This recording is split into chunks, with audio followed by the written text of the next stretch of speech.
మీరు ఎలాంటి బిజినెస్ చేస్తున్నా ఏఐ టూల్స్ ద్వారా మీ బిజినెస్ ని డబుల్ చేసుకోవచ్చు. జస్ట్ 49 రూపీస్కే ఏఐ టూల్. నమస్తే, వెల్కమ్ టు సుమన్ టీవీ. ప్రస్తుతం మనతో పాటు ఉన్నారు డాక్టర్ శిల్పి రెడ్డి, గైనకాలజిస్ట్. మరి మేడంతో మాట్లాడదాం. నమస్తే మ్యామ్.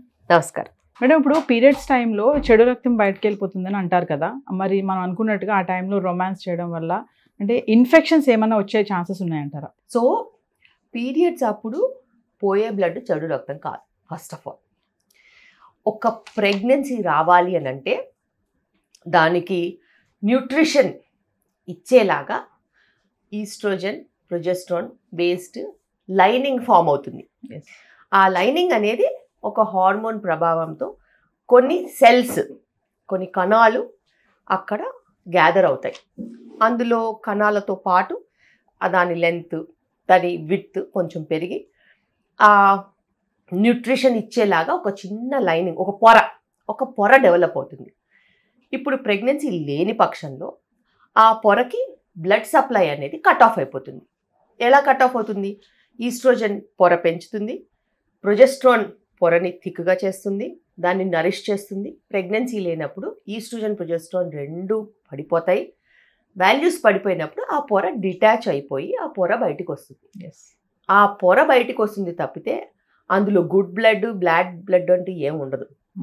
ఆ పొర డిటాచ్ అయినప్పుడు అయ్యే బ్లీడ్ వస్తుంది తప్పితే దాంట్లో మనకి ఇన్ఫెక్షన్ ఉండదు, దాంట్లో మనకి ఎటువంటి హాని కలిగించే ఐటమ్స్ ఉండవు. అయితే ఆ పొర డిటాచ్ అయ్యి బయటికి రావడానికి 1, 2, 4, 6 డేస్ అట్లా ఒక్కొక్కరికి ఒక్కొక్కంత టైం పడుతుంది. అది ఒక నార్మల్ ఫిజియలాజికల్ స్పేస్. ఆ టైంలో ఇంటర్కోర్స్ చేసినా, ఆ టైంలో కలిసి ఉన్నా, ఆ టైంలో ఇంకేదైనా యాక్టివిటీస్ చేసినా ఇన్ఫెక్షన్స్ వస్తాయి అనేది ఒక మిత్. అందులో రియాలిటీస్ అంటూ ఏమీ ఉండవు.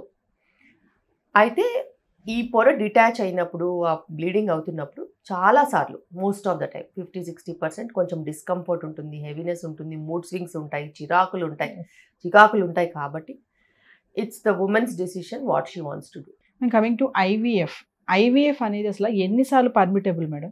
ఐవీఎఫ్ అనేది ఎన్నిసార్లు పర్మిటెడ్ అనే దానికంటే ఐవీఎఫ్ ఎందుకు చేయాల్సి వచ్చింది అనే విషయంని మనం కాన్సన్ట్రేట్ చేసుకోవాలి. ఎప్పుడైతే అండం తయారీలోనో, విడుదలలోనో, క్వాలిటీలోనో, కణాల తయారీలోనో, క్వాలిటీలోనో ఏదైనా ప్రాబ్లమ్స్ ఉన్నప్పుడు ఒక ఎంబ్రియో ఫామ్ అవ్వలేకపోతుంది, అది వెళ్ళి ప్రెగ్నెన్సీగా అతుక్కోలేకపోతుంది అని గమనించినప్పుడు ఈ కృత్రిమంగా మనము కృత్రిమంగా దాన్ని ఎగ్ క్వాలిటీ మంచిగా ఉండేలాగా మెడికేషన్స్ ఇచ్చి, నంబర్ ఆఫ్ ఎగ్స్ ఎక్కువగా వచ్చేలాగా మెడికేషన్ ఇచ్చి, అలాగే స్పర్మ్ క్వాలిటీ ఇంప్రూవ్ అయ్యేలాగా మెడికేషన్స్ ఇచ్చి, స్పర్మ్ క్వాంటిటీ కూడా కొంచెం బెటర్గా అయిన తర్వాత ఆర్టిఫిషియల్గా కలెక్ట్ చేసి ఒక ఎంబ్రియోని ఆర్టిఫిషియల్గా ల్యాబ్లో క్రియేట్ చేసి యూట్రస్లో వేస్తాం. అయితే చాలాసార్లు అందరూ అనుకుంటూ ఉంటారు, ఇప్పుడు డిఫికల్టీ ప్రెగ్నెన్సీస్ వస్తున్నాయి కాబట్టి ఐవీఎఫ్ అన్నా చేస్తే ప్రెగ్నెన్సీస్ వస్తాయని. రావు. ఎప్పుడైతే మనము క్వాలిటీ చెక్ చేసుకోమో, ఇంప్రూవ్ చేసుకోమో, కరెక్ట్ చేసుకోమో, ఐవీఎఫ్లో కూడా ప్రెగ్నెన్సీస్ రావు. ఛాన్సెస్ లేవా మేడం? ఎప్పుడైతే మనము కరెక్ట్ చేసుకోమో రీజన్ని, అప్పుడు మనకి ఐవీఎఫ్లో కూడా రిజల్ట్స్ రావు. ఓకే. యూజువల్గా ఐవీఎఫ్లో రిజల్ట్స్ రావాలి అని అంటే నిజంగానే ఎగ్ క్వాలిటీ బెటర్గా ఉండాలి, స్పర్మ్ క్వాలిటీ బెటర్గా ఉండాలి. మనం ఏంటంటే ఒకవేళ ట్యూబ్స్ క్లోజ్ అయిపోయాయి అనుకోండి, క్వాలిటీ మంచిగా ఉంది, ట్యూబ్స్ క్లోజ్ అయిపోయాయి, అప్పుడు కదా ఐవీఎఫ్ చేస్తే మంచి రిజల్ట్స్ వస్తాయి. అలాగే కొన్ని రీజన్స్ ఉంటాయి. ఆ రీజన్స్ని మనం కరెక్ట్ చేసుకుంటే మనకు ప్రెగ్నెన్సీస్ నిలబడతాయి. అయితే నిజంగా మనం రీజన్ కనుక్కుని దాన్ని కరెక్ట్ చేసుకుని ఐవీఎఫ్కి వెళ్తే సక్సెస్ ఎందుకు ఉండదు? ఖచ్చితంగా సక్సెస్ ఉంటుంది. దానికి 2 సైకిల్స్, 3 సైకిల్స్, 6 సైకిల్స్ చేసుకోవాల్సిన అవసరం ఉండదు.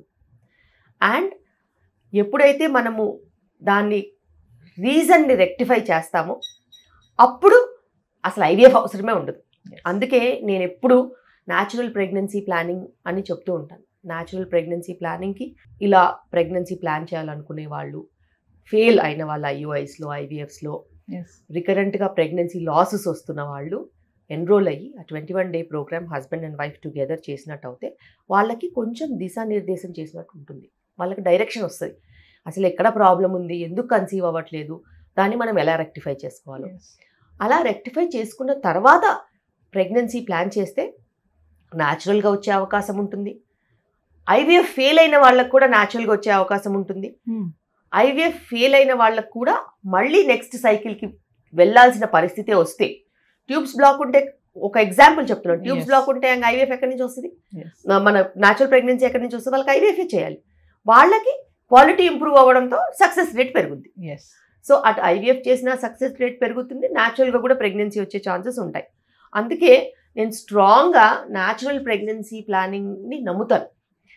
చాలాసార్లు మీరు చూసుకోండి, ఎక్కడైనా కానీ ఫస్ట్ ప్రెగ్నెన్సీ ఐవీఎఫ్ చేసిన వాళ్ళు సెకండ్ న్యాచురల్గా కన్సీవ్ అయ్యి వస్తూ ఉంటారు. ఆ పొటెన్షియల్ సడన్గా ఎక్కడి నుంచి వస్తుంది? ఎందుకంటే లైఫ్లో డిసిప్లిన్ వస్తుంది. ఒక చైల్డ్ వస్తే ఎంతో కొంత బాధ్యత వస్తుంది. మీరు ఆ లూప్లో పడతారు. డైలీ యాక్టివిటీస్, బేబీ కోసమన్నా హెల్త్ మెయింటైన్ చేస్తారు, బేబీ కోసమన్నా డిసిప్లిన్ మెయింటైన్ చేస్తారు. సో దానితో లైఫ్లో అన్ని కరెక్షన్స్ వచ్చి మళ్ళీ ఇంకో ప్రెగ్నెన్సీ వస్తుంది. అది సొంతగా ఐవీఎఫ్తో వచ్చిన ప్రెగ్నెన్సీస్ అయినా మళ్ళీ ప్రెగ్నెన్సీస్ వస్తాయి. నిజంగా దత్తత పిల్లలు తీసుకున్నా కూడా మళ్ళీ వాళ్ళకి సొంతగా పిల్లలు పుడతారు. సో అది ఒక బేబీ తీసుకొచ్చే అద్భుతమైన ఒక డిఫరెన్స్ ఒక కపుల్ లైఫ్లో. మీరు అన్నారు కదా ఐవీఎఫ్లో ఫెయిల్ అయిన వాళ్ళకు కూడా నేచురల్ ప్రెగ్నెన్సీ వచ్చే ఛాన్సెస్ ఎంతవరకు ఉన్నాయంటారు? బ్రహ్మాండంగా ఉంటాయి. నేను స్ట్రాంగ్గా బిలీవ్ చేస్తాను ఆ విషయాన్ని. ఇప్పుడు ఏమవుతుందంటే అందరూ కొంచెం లేట్గా మ్యారేజెస్ చేసుకుంటున్నారు, లేట్గా ప్రెగ్నెన్సీస్ అవుతున్నారు. వాళ్ళు లైఫ్ స్టైల్ మార్చుకోకుండానే ప్రెగ్నెన్సీ ప్లాన్ చేస్తున్నారు. ప్రెగ్నెన్సీ ప్లాన్ చేసుకున్న కొద్ది నెలల్లోనే వాళ్ళకి ఆ ప్రెషర్ వచ్చేస్తుంది, రావట్లేదు ప్రెగ్నెన్సీ అని. ఆ ఒత్తిడిలో వాళ్ళు మాకు రావట్లేదు రావట్లేదు రావట్లేదు రావట్లేదు అనుకోవడంతో నిజంగానే రాకుండానే పోతుంది. అదేవిధంగా డెస్పరేషన్లో ఇంట్లో వాళ్ళ ప్రెషర్ అయినా కానీ, ఇంట్లో వాళ్ళు ఏమంటారు, ముందే చెప్పాను నువ్వు పెళ్లి చేసుకోలేదు, ముందే చెప్పాను నువ్వు పిల్లల్ని కనలేదు, ఇప్పుడు చూడు ఏమైంది, ఇప్పుడు చూడు ఏమైంది, దిప్పి పొడుస్తూనే ఉంటారు. సమాజం అలాంటిది బేసిక్గా.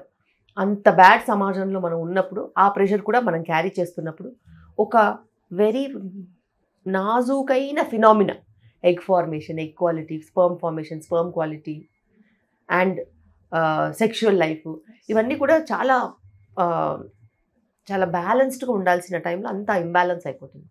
సో వాళ్ళు డెస్పరేషన్కి వెళ్ళి ఐఓఐస్కి వెళ్తారు, కరెక్షన్ కాకుండా, మానసికంగా కూడా కరెక్షన్ అవ్వకుండా ఐవీఎఫ్స్కి వెళ్ళిపోతారు.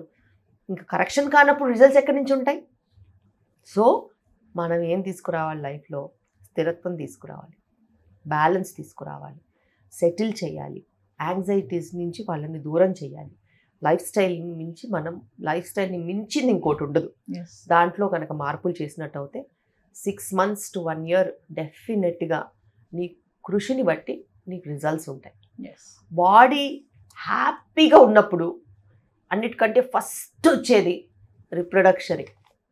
ఎందుకంటే అది హ్యాపీనెస్కి ఇంకో మారుపేరు. నీ హార్మోన్స్ అన్ని కరెక్ట్గా పనిచేస్తున్నాయని చూపించడానికి అదొక నిదర్శనం. అందుకే ఆ హ్యాపీనెస్ కోషెంట్ని మనం పెంచి, ఎంగేజ్మెంట్ పెంచి, అదే నీకు పెళ్ళి అయింది, పెళ్ళి అంటే ఇది టుగెదర్నెస్, కలిసి ఉండడం, కలిసి పంచుకోవడం. అసలు ఈ లైఫ్లో ఉంటున్నాయా? అసలు మాట్లాడుకుంటున్నారా? ఫస్ట్ అది చెప్పండి. బిజీ లైఫ్ మేడం, మాట్లాడుకోవట్లేదు. సో అలాంటివి కనుక మనం నిజంగా చేసినట్టయితే దోస్ ఆర్ పర్మనెంట్. చైల్డ్ ఇవి ఈ ఆస్తులు ఇవన్నీ టెంపరీ. వాట్ ఈస్ పర్మనెంట్, దాని మీద మనం కాన్సన్ట్రేట్ చేస్తే కాంప్లిమెంటరీగా ప్రెగ్నెన్సీస్ వస్తాయి.